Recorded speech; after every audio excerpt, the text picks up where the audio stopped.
Bismillahirrahmanirrahim. Jangan lupa subscribe ya. Bukannya mikir gini Mas. Karena itu tidak ada hukum untuk membuktikan ya bahwa memang takdir Allah Subhanahu wa taala yang bakal dimintai pertanggungjawaban oleh Allah di akhirat nanti itu mutlak berdasarkan pilihan manusia. Karenanya seorang manusia yang tidak punya hak milik, tidak mampu memilih, maka dia tidak ada tuntutan di akhirat.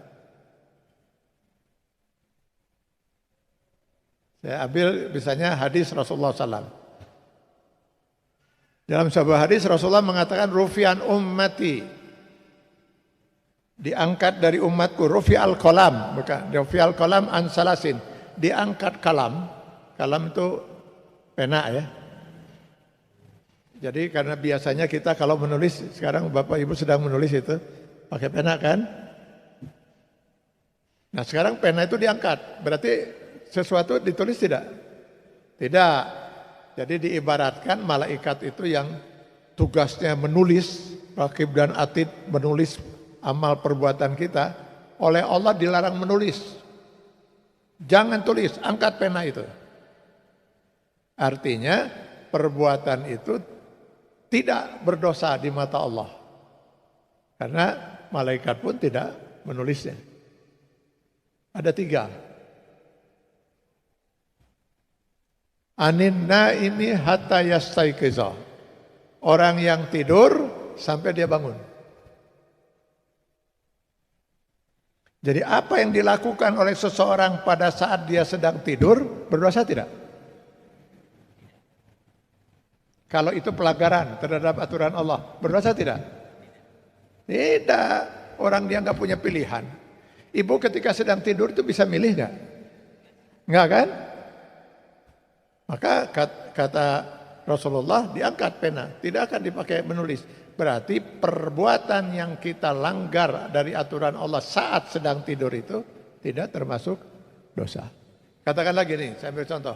Ibu tidur jam 11 siang, tertidur jam 11 siang. Enggak maksud mau tidur tapi tertidur. Bangun-bangun jam 10 malam. Bagaimana dengan sholat zuhur, asar, maghrib?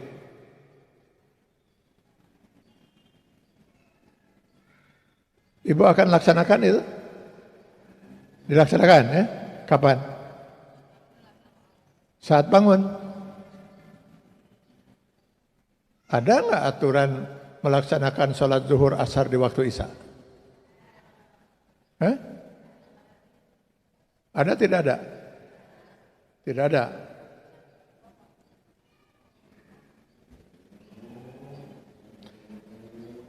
Ada jamak, itu pun terbatas hanya zuhur berpasangan dengan asar. Bisa jamak takdim, bisa jamak takhir. Artinya bisa dilakukan jamak itu di waktu sholat zuhur, bisa di waktu asar. Maghrib pasangannya dengan isya. Bisa jamak takdim, bisa jamak takhir. Kan nggak bisa zuhur dijamak dengan isya.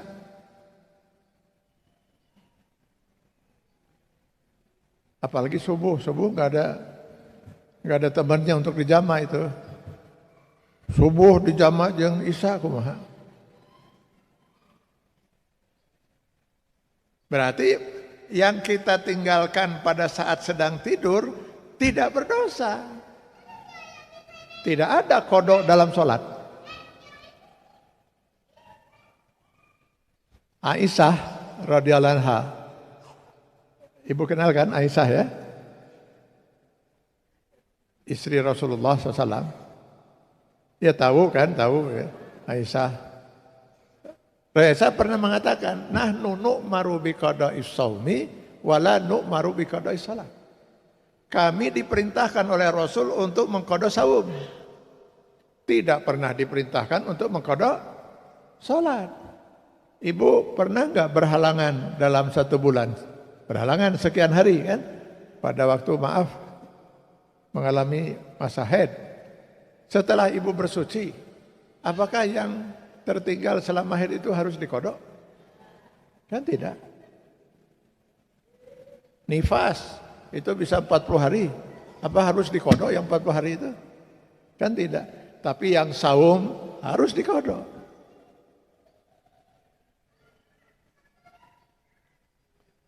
Ada yang berpendapat tetap harus dilaksanakan setelah dia bangun. Memang ada yang berpendapat, saya nggak tahu dasarnya apa itu. Sekarang saya ambil contoh. Saya dulu punya sahabat di Bandung, dosen di sebuah perguruan tinggi terkenal di Bandung. Juga dosen di Unisba, selain di perguruan tinggi negeri itu. Suatu ketika beliau sakit. Setelah dirawat di rumah sakit, kalau nggak salah hampir 1 bulan itu. Hanya pihak rumah sakit mengatakan, apa nggak sebaiknya dibawa pulang saya? Bedanya di rumah sakit dengan dibawa pulang sama aja kan. Di sini juga paling hanya diganti infus. Ya nggak ada lagi yang bisa kita lakukan. Yang bersangkutan koma. Gitu. Ya sudah bawa pulang saja. Nanti kita bantu untuk mencarikan perawat untuk bisa datang pagi jam sekian, pasang infus, nanti pulang pasang infus lagi. Luar biasanya, akhirnya dirawatlah di rumah. Yang sangat luar biasa bagi saya, istrinya. Andai kata si istri itu betul-betul ya mengurus suaminya itu dengan ikhlas. Kemungkinan gitu menurut saya itu akan jadi jalan bagi si istri untuk masuk surga. Ya. Bayangkan setiap hari dia mengurus suaminya seperti sebuah boneka. Sadar enggak gitu. Pagi-pagi ganti baju lap, kotoran kalau ada BAB dia bersihkan. Nanti datang perawat ganti infus, pergi pulang lagi ganti. Diajak ngobrol nggak bisa, senyum tidak ada, satu kata pun tidak pernah keluar, kayak boneka aja seperti itu. Berapa lama itu? Hampir 3 tahun komanya. Makanya saya katakan itu kalau istrinya betul-betul ikhlas itu luar biasa itu pahalanya. Setiap hari melihat suaminya hanya seperti itu aja di rumah. Itu andai kata kemudian si suami itu sadar tidak terus meninggal, ini terus meninggal. Andai kata sadar kemudian, lalu diberitahu, Pak, Bapak 3 tahun tidak sholat. Wayahna kedah dikodok itu. Udahlah saya katanya lebih memilih meninggal aja gitu. Daripada harus mengkodok 3 tahun itu. Itulah luar biasanya Allah Subhanahu Wa Taala. Allah tidak menuntut seseorang ketika dia tidak punya hak pilih. Saat tidur kita tidak bisa memilih kok. Antara mau sholat atau tidak sholat. Ya kecuali sholat subuh. Kenapa tidak ada kodok? Kan ketika zuhur itu habis, maka dia sudah masuk waktu sholat asar. Ketika waktu sholat asar habis, sudah waktu masuk sholat maghrib. Ketika habis maghrib sudah masuk waktu sholat isya. Ketika habis isya waktu sholat subuh. Ketika subuh habis kosong, nggak ada pemiliknya gitu. Sehingga disitulah ada ulama berpendapat kalau seorang tertidur lalu terbangun sudah habis waktu sholat subuh tapi belum masuk waktu sholat zuhur, dia bisa melaksanakan sholat subuh itu. Dan itu pernah dicontohkan Rasul. Pernah Rasul dengan para sahabat terbangun matahari sudah naik. Akhirnya Rasul memerintahkan Bilal untuk memandangkan azan. Azan lalu mereka sholat berjamaah subuh. Kenapa sampai tertidur semua? Selesai perang. Kecapean luar biasa tertidur semua. Perang bukan nonton bola, nonton sinetron. Jadi jangan. Jadi apapun yang dilakukan saat sedang tidur tidak dosa. Karena kita tidak memilih. Orang misalnya berzina saat tidur, berdosa tidak? Tidak berdosa. Ibu mau puas ngomongin seseorang, lakukanlah dalam keadaan tidur. So, menggunjing orang dalam keadaan tidur gitu, sepuas-puasnya itu nggak berdosa. Yang kedua, anis sobi hatta yahtalima, anak kecil sampai dia akil balik. Jadi usia 0 tahun sampai akil balik tidak ada catatan. Pena diangkat. Jadi ibadah tidak ada. Jadi kalau bapak ibu membawa anak cucu gitu pergi ke masjid untuk sholat, dia belum akil balik, nggak ada pahalanya untuk si anak. Yang berpahala itu bapak ibu yang sedang mendidik dia gitu. Dibawa umroh yang nggak ada pahalanya. Yang berpahala orang tuanya. Anak kecil misalnya belum akil balik, berbuat maksiat, berdosa tidak? Tidak. Pena diangkat. Enggak ada catatan sama sekali. Catatan ibadah enggak ada, catatan dosa tidak ada. Tapi ini tolong jangan dikasih tahu ke anak-anak ya. Nanti mereka jadi malas ibadah gitu. Saya berapa kali diundang ceramah ke Sukamiskin ya. Saya lihat nggak ada satupun balita di situ. Yang ada di penjara itu nggak ada satupun balita. Rata-rata sudah ada berjenggot, berkumis itu. Yang koruptor-koruptor itu. Jadi kalau ada bayi balita misalnya korupsi 300 triliun. Nah itu nggak berdosa Pak. Nah yang baru dijatuhi hukuman 6,5 tahun itu karena sudah bukan balita Pak. Cuma 6,5 tahun Pak, 300 triliun.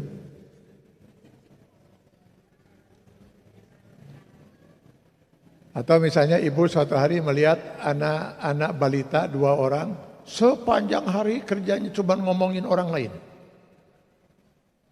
Kata anak yang satu ke temannya, sebel saya mau kasih ibu eta. Ibu di mana? Ibu eta. Oh saya ruas, saya sebel. Terus saja, itu enggak berdosa. Nah ketika dia akil balik, misalnya umur berapa dia? Ambillah 15 tahun, ambil yang maksimal. 15 tahun, akil balik. Apakah dia harus mengkodok yang 15 tahun? Semakin memperkuat tidak ada kodok. Nah, yang ketiga, al-majnun hatta ya'qilah. Orang gila sampai dia waras, sadar dari gilanya. Misalnya ada orang kemudian gila ya, di umur 30 tahun. Baru sadar di umur 60. Baru waras lagi bisa mikir itu.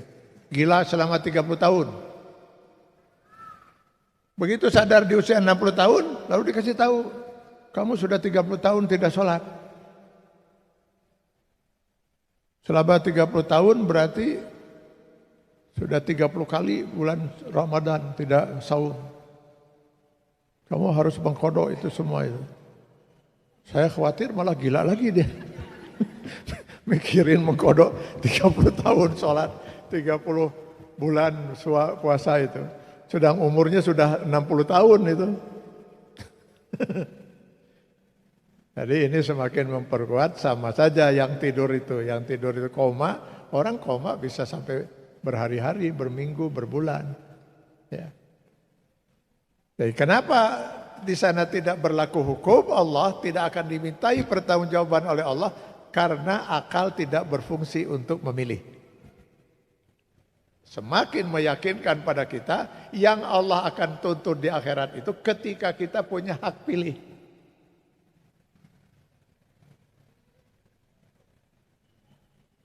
Orang yang hidup di pedalaman, seumur hidupnya tidak pernah mendengar tentang agama Islam. Mati dia dengan menyembah apa saja, batu, pohon dia sembah segala macam itu. Surga neraka orang itu? Surga. Surga. Dia nggak bisa dibilang kafir, dia nggak ada pilihan kok. Setelah Islam itu datang, dia dan sampai kepada dia, baru dia memilih mau beriman atau tidak. Loh kalau Islamnya belum datang, nggak ada pilihan. Seseorang nggak bisa dikatakan mukmin, juga nggak bisa dikatakan kafir. Mukmin dan kafir itu setelah ada pilihan. Yang memilih beriman mukmin, yang memilih kafir, kufur ya kafir. Nah, jelas ya Bu ya? Bapak. Kita lihat lagi satu hadis lagi. Rufian ummati al-khata wan nisyan wa mastakrahu alaihi. Diangkat dari umatku, pena diangkat lagi. Dalam 3 hal. Yang pertama khata, tidak sengaja.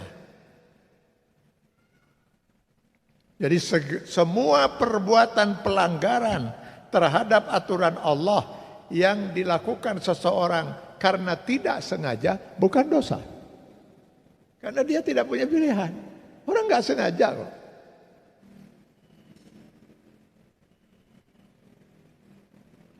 Misalnya gini ya.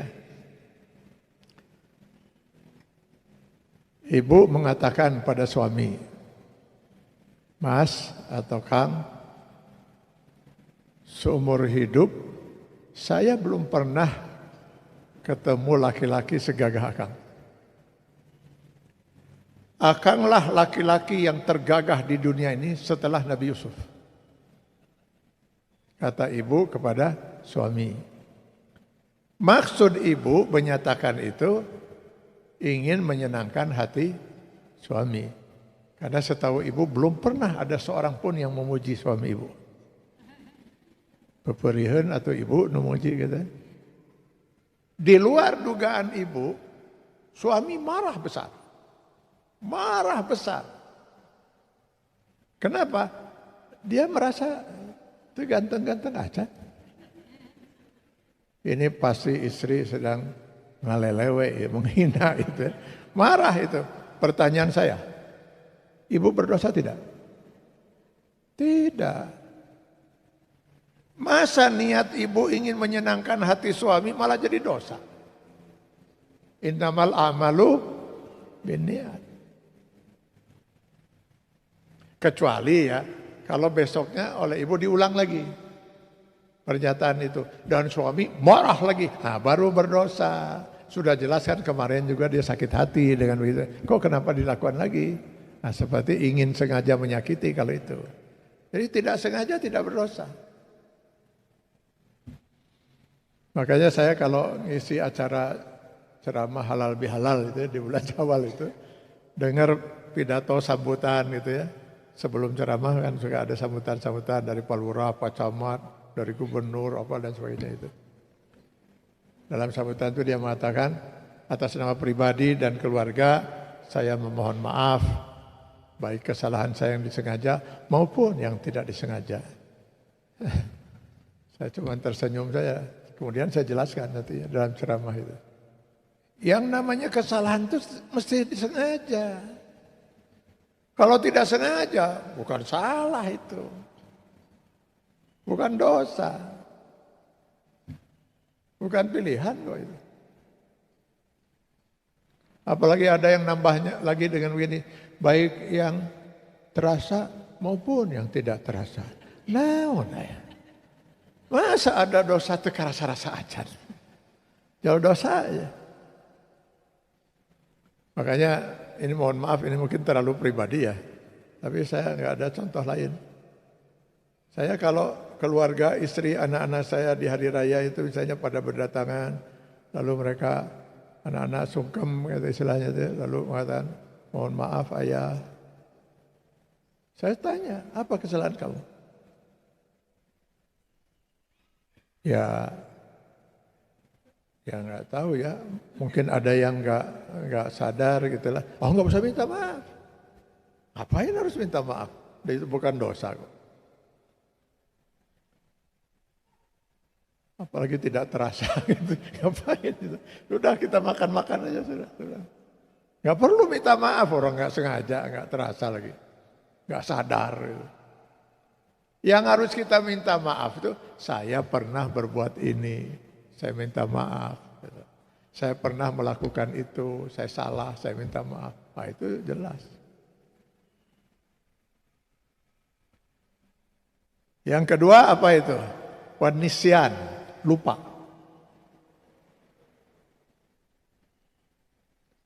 Misalnya ibu punya tetangga, gitu. Bapak punya tetangga, diperhatikan sudah 3 bulan itu nggak pernah kelihatan sholat. Biasanya suka ke masjid sholat. Gitu. Ini nggak ada. Lalu ibu tanya, Bu, mohon maaf ya. Sudah 3 bulan ini saya perhatikan ibu nggak kelihatan sholat lagi. Gitu. Ya Allah, lupa saya. Rupanya dia nggak sholat 3 bulan itu karena lupa. Berdosa tidak? Tidak. Orang dia lupa kok. Yang berdosa itu malah kita, Pak. Kenapa kita sampai biarkan dia lupa tidak sholat sampai 3 bulan? Di akhirat dia bisa menuntut kita. Allah, saya betul-betul lupa. Kenapa si ibu itu tetangga saya nggak pernah mengingatkan saya? Berat itu. Atau katakanlah ada seorang suami nggak pulang-pulang ke rumah selama 3 bulan.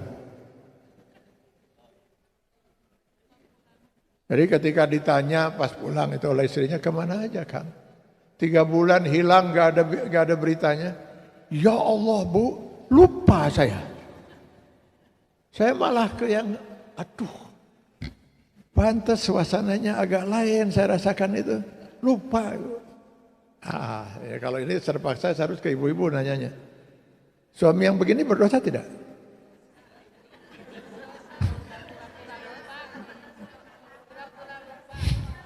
Oh, berdosa enggak? Konsekuen, Bu. Tadi sholat lupa 3 bulan berdosa tidak? Enggak kan? Ini juga lupa, berdosa tidak? Ya, konsekuen itu. Ya tidak berdosa. Orang dia lupa kok. Hanya si istri sudah harus segera mengajak suaminya ke mana yang dekat dari sini? Cisarua atau ke Dagos ke Riau 11. Betul Pak, Bapak mah tidak berdosa. Tapi ya mari kita periksa. Mungkin sudah error gitu. Kalau dibilang pikun, piraku 50 tahun gak pikun. Jangan-jangan udah error ini, harus diperiksa gitu. Makanya orang pikun berdosa tidak? Ada dosa. Tapi tetap kita ingatkan itu. Ayah atau ibu belum sholat. Ada orang mengadu kepada saya itu, ibu sudah saya suruh sholat. Akhirnya sholat. Baru juga Allahu Akbar, Alhamdulillah Rabbil Alamin, Ar-Rahman Rahim. Mana minuman saya? Udah ngomong gitu. Ya sudah, nggak apa-apa. Udah nggak ada dosa dia. Tapi terus saja kita ingatkan. Dia lupa. Yang ketiga, wa mastakrahu alaihi, yang terpaksa. Terpaksa berarti nggak punya pilihan. Ya toh?